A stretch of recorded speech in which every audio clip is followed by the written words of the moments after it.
नमस्कार दोस्तों, मेरा नाम आदित्य है और आप इस ट्यूटोरियल में query selector and query selector all method के बारे में जानेंगे।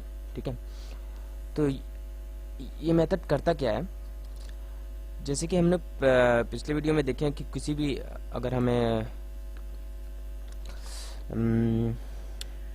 HTML में कोई भी डिव हम ले लेते हैं और उसकी आईडी ले लेते हैं या फिर क्लास ले लेते हैं, फिर नेम ले लेते हैं, उसको सेलेक्ट करने के लिए हमको document dot gate element by ID, gate element by tag name, gate element by class name, इस प्रकार से हम यूज़ करते थे। ठीक है, अगर हमको उस आईडी को सेलेक्ट करना होता था, लेकिन इसमें कुछ ये क्वेरी सेलेक्ट करता है, जे क्वेरी, अरे सॉरी, ये CSS की क्वेरी को सेलेक्ट करता है ID, class and tag name को। देखिए, तो कुछ इसको देखने के लिए हम थोड़ा देखते हैं। एक div ले लेते हैं, ठीक है, और दिस इज अ div, ठीक है, एंड इसको हम क्लोज कर देते हैं। अब इस div को अगर हमें सेलेक्ट करना है, ठीक है, तो हम सबसे पहले हम ये क्वेरी सेलेक्टर को देखते हैं, ऑल को नहीं देखते। इसको हम सेव कर देते हैं और यहाँ पे हम इसका आउटपुट बड़ा पहले देख लेते हैं।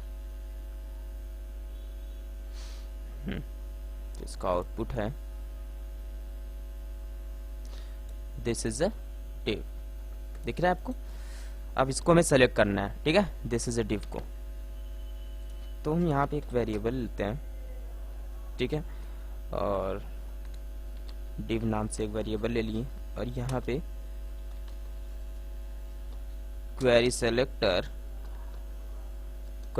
हम क्या देंगे, सिंपल सा div, ठीक है, क्योंकि हमको भी टैग नेम सेलेक्ट करना है। जैसे CSS में क्या होता है, CSS में अगर हमको टैग को सेलेक्ट करना होता है तो सिंपल सा हम div लिख देते हैं, ठीक है। अगर यहाँ पे क्लास रहता है तो डॉट लगा देते हैं, डॉट क्लास के लिए, आईडी के लिए हैश लगाते हैं।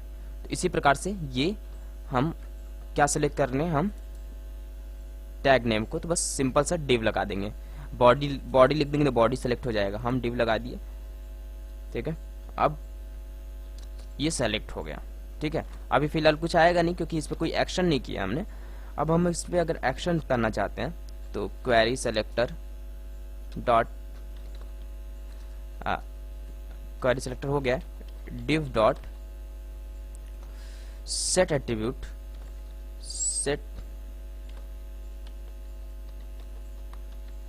सेट एट्रीब्यूट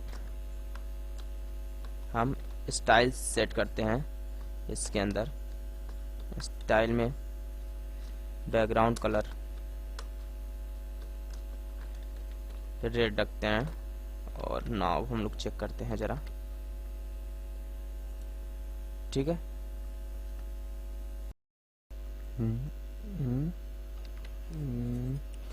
इफ रीलोड नहीं है, ओके, यहाँ पे हम डॉक्यूमेंट डॉट, ठीक है, ये हम लगाना भूल गए थे। देखिए, डॉक्यूमेंट डॉट क्वेरी सिलेक्टर, ठीक है, डॉक्यूमेंट के अंदर क्वेरी सिलेक्ट हो, कौन सा, div, ठीक है, उसका सेट एट्रीब्यूट हो जाए ये। अब हम इसको सेव करते हैं और यहाँ देखते हैं जरा, तो ये देखिए क्या हो जा रहा है, इसका बैकग्राउंड कलर चेंज हो जा रहा है, document dot set query selector कर रहा है। तो अब हम एक चाहे तो इसी प्रकार से आईडी हम ले सकते हैं। तो यहाँ पे हम ID equal to div id ले लेते हैं और ये div1 हो जाता है और यहाँ पे आईडी के लिए हमको क्या करना होगा, हैश div id। अब हमारा ये पार्ट सेलेक्ट हो गया, ठीक है, div id वाला पार्ट सेलेक्ट हो गया। ओके, ये सेलेक्ट हो चुका है अभी, लेकिन ये वर्क तो पहले वाले पार्ट पे करेगा क्योंकि दिस इज div id, ठीक है, ये दिस इज div id वाला है और ये div वाला फर्स्ट वाला है, जो फर्स्ट वाला है और ये सेकंड वाला है। सो इसको हमको आईडी के अकॉर्डिंग सेलेक्ट करने के लिए क्या करना होगा, वही एक वेरिएबल हम ले लिए, या वेरिएबल नहीं लेंगे फिर भी आप सेलेक्ट हो जाएगा, लेकिन वेरिएबल में फिर हमको एट्रीब्यूट सेट करने के लिए आसानी हो जाएगी। तो हमने div1 नाम का एक वेरिएबल ले लिया जिसमें डॉक्यूमेंट डॉट क्वेरी सेलेक्टर और ब्रैकेट में हम हैश div id, यानी जैसे हम लोग CSS में आईडी को सेलेक्ट करने के लिए क्या करते थे, हैश का प्रयोग करते थे, उसी तरह यहाँ पे भी हैश div id का प्रयोग किया गया। ठीक है, अब हम इसमें सेलेक्ट करना है मुझे div1 कलर। अब यहाँ पे आप कोड में भी डाल सकते हैं,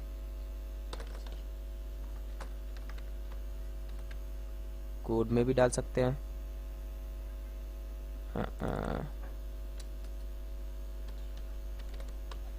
कोड में भी डाल सकते हैं, ऐसे भी डाल सकते हैं। ये आया क्यों नहीं, डिवाइड, ओके, div id। ठीक है, तो ये ध्यान देने वाली चीज़ है कि जो आईडी हो वही आईडी रखना जरूरी है। ठीक है, हमने div id रखा और div id 1 set attribute style background dash colour green हमने डाल दिया। अब इसको हम सेव किए और नाउ आप देखिए ये सेकेंड लाइन ग्रीन हो गया। आप चाहें तो यहाँ पे कोड भी डाल सकते हैं, ये देखिए कोड डालने पे ये आ गया।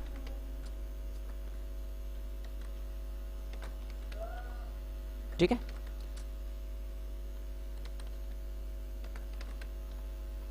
ओके, तो हमारा ये हो गया हमारा टैग नेम, ये हो गया आईडी। आईडी सेलेक्ट करने के लिए अब हम हमारे पास आता है क्लास से सेलेक्ट करने के लिए method, class equal to div class. ठीक है, अब अगर हमको div क्लास सेलेक्ट करना है तो बस वापस से एक वेरिएबल लेंगे हम इसको div2 रखते हैं, document dot text select query, और यहाँ पे हम डॉट का प्रयोग करते हुए div क्लास यूज करेंगे, क्योंकि क्लास के लिए हम लोग डॉट का प्रयोग करेंगे। तो यानी अब जहां पे भी div क्लास नाम का क्लास रहेगा, ठीक है, उसको ये सेलेक्ट करके div2 में स्टोर कर देगा। अब अगर हमको इसका, अब यहाँ पे हम लिख देते हैं div क्लास और लाइन 3।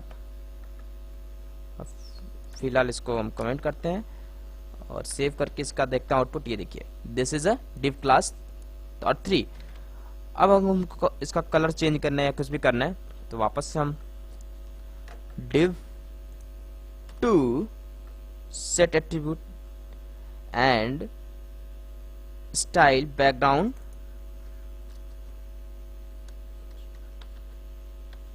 ग्रीन। ठीक है, और भी यहाँ पे आप कुछ भी दे सकते हैं जो भी आप देना चाहें। तो ये देखिए यहाँ पे ये ग्रीन हो गया। अगर आपको यहाँ पे बैकग्राउंड के साथ मार्जिन देना हो, मार्जिन टॉप 10 px, देखिए ऊपर से ये 10 px छूट गया। तो आप CSS का जितना भी चीज जो भी यूज करना चाहते हैं सेट एट्रीब्यूट के अंदर, स्टाइल के अंदर आप यूज कर सकते हैं।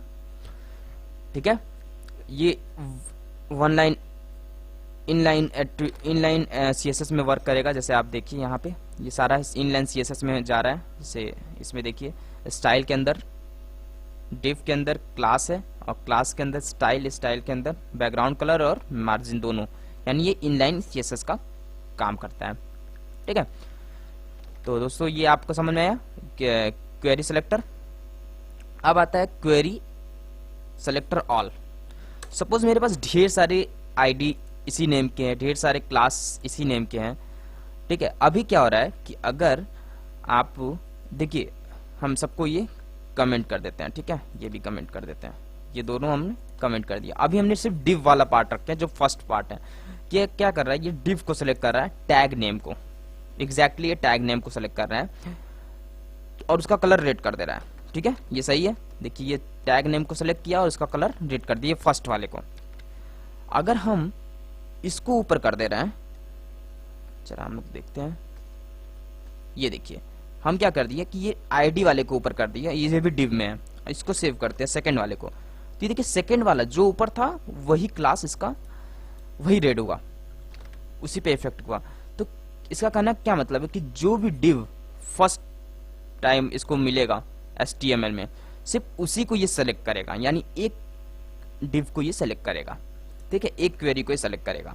अगर हमको सारे क्वेरी को सेलेक्ट करना है या फिर अल्टरनेट या कुछ ऐसे क्वेरी को सेलेक्ट करना है, उसके लिए हमें क्या करना होगा, हम ऑल का प्रयोग कर सकते हैं, ठीक है, क्वेरी सेलेक्टर ऑल, ठीक है। इसमें क्या हो रहा है कि कोई भी एक जो फर्स्ट उसको मिलेगा उस पर ये वर्क करेगा, बाकी सब पे नहीं वर्क करेगा। इसी प्रकार से क्लास में भी आईडी में भी अगर आईडी फर्स्ट आईडी ये है, सेकंड आईडी कोई और बना दी है हमने, ठीक है, नीचे अगर नीचे एक और आईडी बना दी है तो इस पे वर्क करेगा, ये वाला इस वाले पे वर्क नहीं करेगा, ठीक है।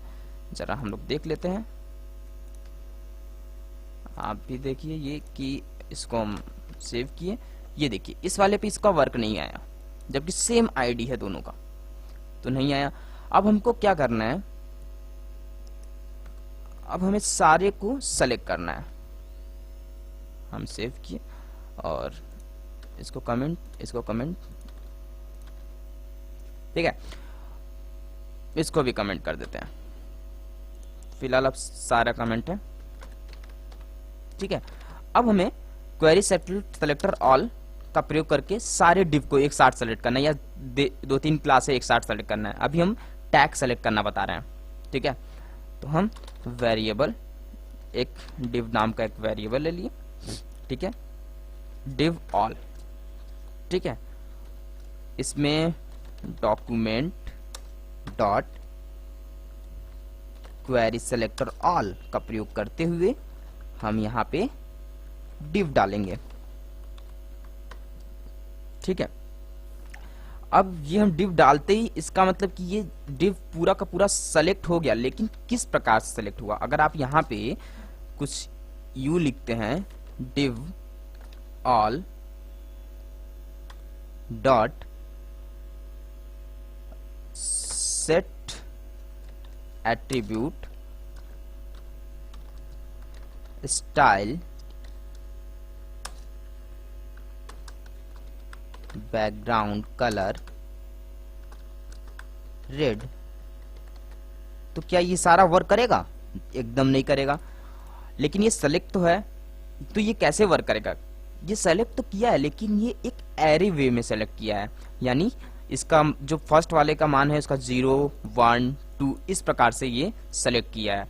तो अगर हम इसको एरे वे में रखते हैं, जैसे इसको यहाँ पे हम 0 दे देते हैं, ठीक है, तो ये फर्स्ट वाले को सेलेक्ट कर लिया। अब देखिए फर्स्ट वाले को, अगर हम यहाँ पे 1 दे देते हैं तो सेकंड वाले को सेलेक्ट किया, 2 दे दिए तो सॉरी 2 दिए तो थर्ड वाले को, जितने भी क्वेरी हैं उसको सेलेक्ट कर सकता है।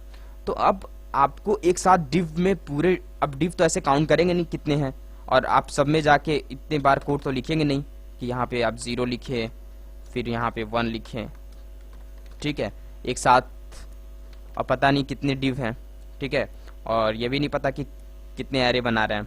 तो उसके लिए सबसे सिंपल तरीका आप लूप का प्रयोग कर सकते हैं, ठीक है।